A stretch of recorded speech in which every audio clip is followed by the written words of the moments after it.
about whether or not you like Obamacare. The notion of politicians and public servants being elected to do what's right and not what feels good politically. The reason the House Republicans passed this so quickly, it was really for politics. And the Senate, who has different politics, I think is going to slow it down and try to get it right or better.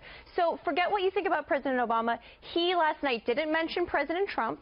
He has been very quiet since he left office. He alluded to President Trump. He did not mention him directly, and I think he is... What a hero. I think, well, no, come on, Kennedy, for a second. Let me get this point out. He is trying to give President Trump some room to govern, where he doesn't have to, and he clearly has strong opinions. But I do think he's giving him a little bit of room, but he also is a public servant and has every right to stand up and say this is what I believe. He is not giving him room. He needs to allow the country to heal from one administration to the next. He needs to go into a shed in the woods and learn how to oil paint like George W. Bush. Was it giving the current president room when, in January, on the heels of leaving the White House, President Obama said about the signature legislation that he's fighting for now, with what he's calling his second act, if not a second career, is what he said last night. Was it giving them room by telling his own party, don't rescue the Republicans on this? That's not giving anybody room. That's not courageous. That's throwing shade in epic proportion. I think, well, also, President Trump, since that time, has called President Obama some really awful things. So everybody's throwing shade at everybody, and I think President Obama is trying to find the right balance between speaking out when he believes in something and giving a new administration some room. It's a hard balance. The idea that this is all, no, let me get in here. The idea that this is all like altruistic and courageous when David Letterman's giving you this award surrounded by Kennedys. David Letterman didn't give him this award. David Letterman was there. Kennedys did. David Letterman actually physically handed it to him and said, I watched it. President Kennedy's family did. He should get it, quote, every year. So give me a break with this if this is all altruistic. This is about his legacy unraveling. It's emotionally manipulating the American public. I referenced Mary Catherine Ham earlier in her piece and being charged $3,000 a month in premiums. A lot of people have been hurt really hard by Obamacare. So the idea that it's just we're all just so courageous, and if you repeal it, you're a big bad Republican who doesn't care about the bottom line. That is emotional manipulation, and I know politics when I see it. I think he believes it's the best policy, though. We have to throw to this thought. You think he believes it? Then why did he try to change it by executive order north of 30 times? That Obamacare, and he repeatedly said, we need to tweak it. We want to tweak it. Okay, I will say this. We have to go to this side. Okay, and then let me tell you this. Obamacare was tanking in October.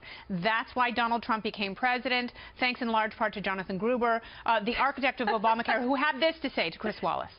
That's not why. Look, and whose fault is this? Before President Trump was elected, there were no counties in America that did not have an insurer.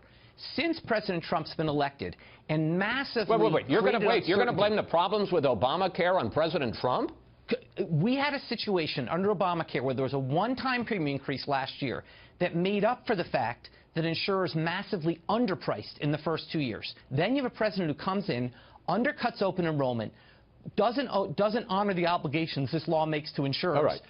I want to know from you, Judge, was it courageous on the part of the Obama administration when that man, Jonathan Gruber, credited the, quote, stupidity of the American people for the passing of Obamacare? No, I don't think that's an act of courage at all. But I don't understand what President Obama said last night. It must have been aimed at the Democratic base, because no Republicans are going to accept be courageous and support Obamacare. I think he was just trying to gin up Nancy Pelosi and company, was he not? Or Chuck Schumer and company. I agree that I don't think he was trying to change Republican votes on this. He was reminding people that sometimes when you're elected, of any party, you have to take votes that are politically tough because you know they're right. Barack Obama, in his heart, believes that the concept of Obamacare, while not perfect, is the better policy than this new bill. But he really wants single payer. That's what he wants. Yeah. You know what the irony is? You know what the irony is? You know. In the present course, Obamacare has not fallen apart yet. Exactly. It's still intact. That's the irony. It is still so we'll intact. have to see what the Senate does about apart. that. But last night was about legacy. Listen, the proof's in the pudding. If this were such a success, Hillary would be president right now, and she's not. Trump is. I don't believe that. She hitched her wagon to that star. It's emotional. It is failing. And if Obamacare fails and there's no legislative Band-Aid, then we will either have a free market system, the United States is based on freedom, or a single-payer system, which is North Korea. We'll see what voters choose.